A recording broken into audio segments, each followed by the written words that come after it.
Hello! I am Mac, at least for a day, and everything's going to be okay. Subnautica is finally out on PlayStation 4 as of the beginning of December 2018. I'm doing this video to announce it and to show people about the game. If you haven't heard of Subnautica, it is a game where you play as the sole survivor of a space freighter that crashes on an alien planet, and you basically explore and survive an ocean full of alien underwater creatures, and you try to salvage technology, build a base, and hopefully eventually find a way to get off the planet. And that basically is the premise. So we're going to go ahead and play it a little bit. Start a new game. Survival. Crash land on dangerous alien planet, scavenge resources, and manage hunger thirst to survive. Freedom, like survival but without hunger or thirst. Hardcore, survival mode with only one life. Creative, build anything with no constraints. So freedom, you only have to worry about oxygen. Survival, I'm going to go with survival because I kind of want the full experience. I'm not doing the permadeath hardcore or creative. Freedom sounds a little too easy, so I'm going to go with survival.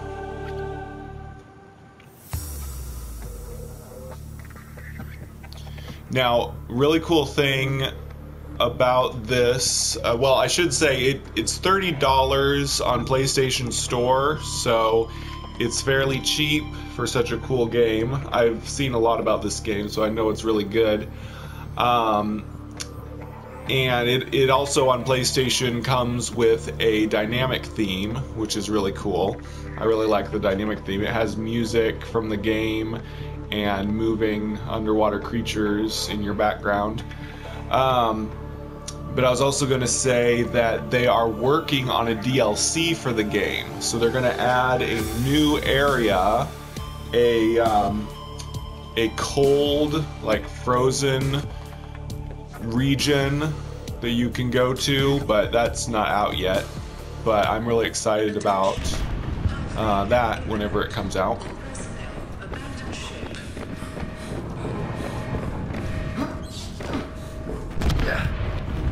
Launch in 3, 2, 1.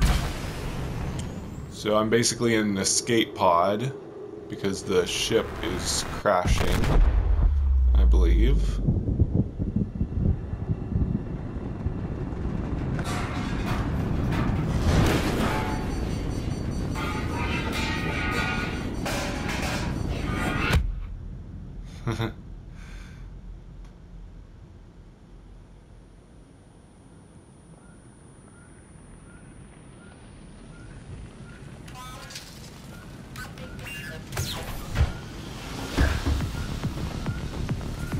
Alright, gotta put out the fire.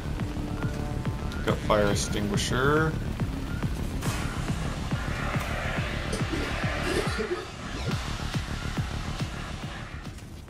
Alright, we got the fire out.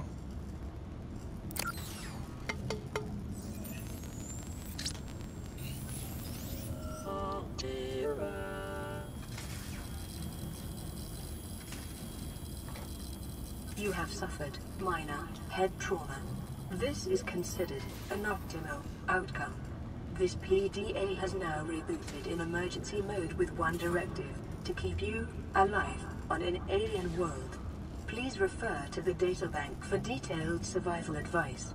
Good luck. Cool. So press touchpad to open and close that. Fire extinguisher, press X to assign to a quick slot. I'm pressing X. Huh. Anyway. Use repair tool. Don't have that, I don't think. Circuitry test failed. Secondary systems offline. Radio offline. Distress signal broadcast failed. Flotation devices deployed. Full hull integrity okay. Ooh, fabricator. So this is where you craft stuff. Resources, basic materials. Cool. So as you can see, there's a crafting system in this game. Basically, you have a machine you just put resources into and it creates it for you. So you can make water, equipment, and vehicles. There's really cool vehicles in this game, different submarines and such that you can use, including a really big submarine, which is cool. Damaged radio. Don't have a repair tool. So I guess I should exit. Whoa, what was that? Oh, cool. A flying manta ray? Nice. So there's the crashed ship. Let's try going into the water. Get used to the controls here. Orbital hull failure. Cause unknown. 0 human life signs detected. Ooh, it's so pretty. This game has great visuals. It was in early access for a long time, and then earlier this year it finally got its full release on PC, and now it finally came out on PS4. And like I said, it's going to get a DLC eventually. There is kind of a storyline to this game. What I like about it, though, is it's definitely not linear. It doesn't force you to do anything. There are occasionally, like, markers that will show you where something is, but it doesn't lead you by the hand through the story or towards all of the objectives. You kind of have to just figure things out on your own. I've played some games that I thought was going to be like a free exploration kind of game, but it was just a linear storyline that led you through everything, which kind of ruined it for me. But this game is pretty much like a sandbox where you're free to explore wherever you want and figure things out, find lore, and things like that. Also, it's not procedurally generated. They originally used procedural generation to create the underwater terrain, but it's all a handcrafted environment because it's all exactly the same for every player. There's not any variance. They were originally thinking when they started this game of making a procedurally generated planet, like you could explore the entire ocean of an entire planet, but that's no longer the case. It's a limited world.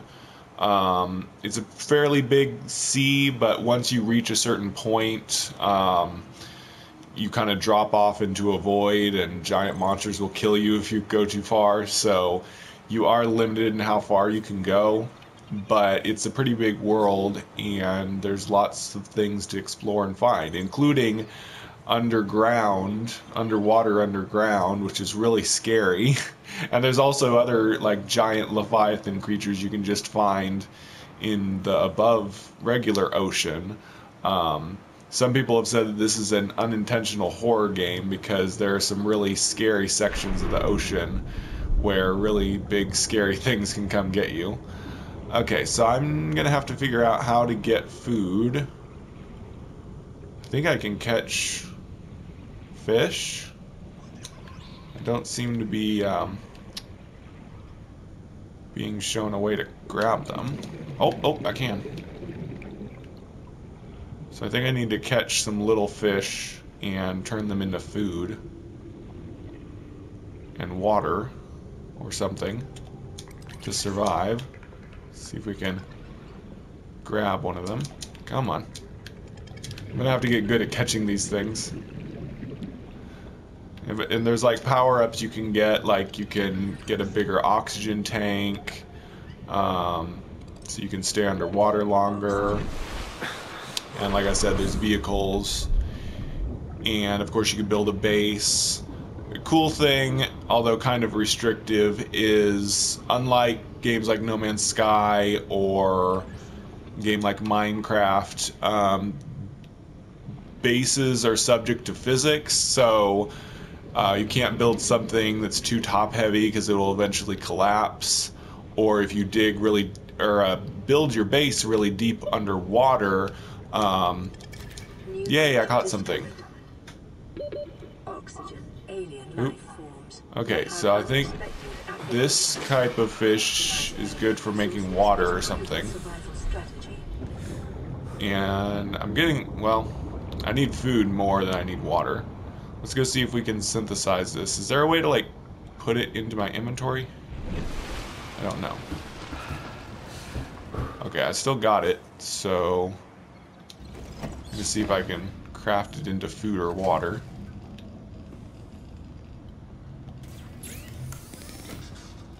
Here we go. Water.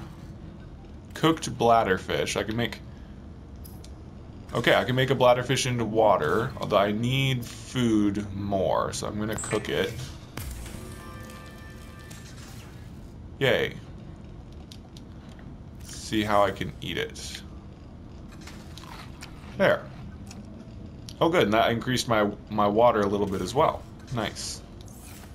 So yeah, one complaint people have had about this game is that it is really kind of grindy. You're constantly having to take care of your health, food, water, drinking, and of course oxygen.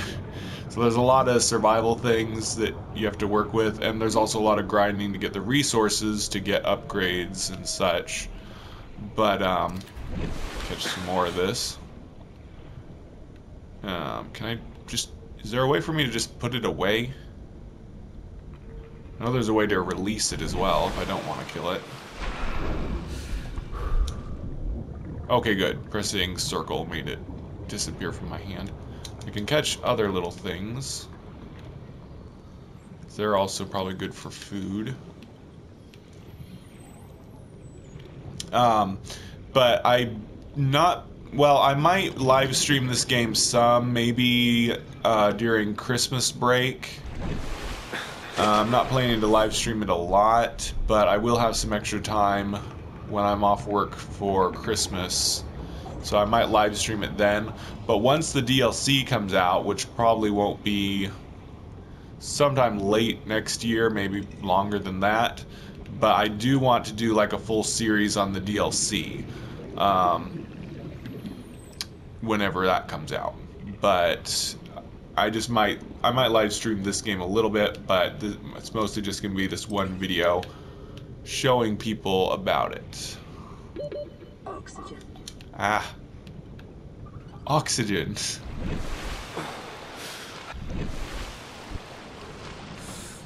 So anyways, I think I'll go ahead and end this video, and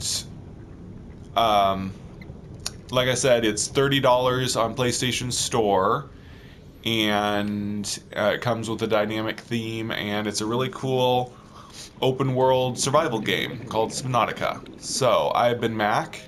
Thank you for joining me for a day, and remember, everything is going to be okay.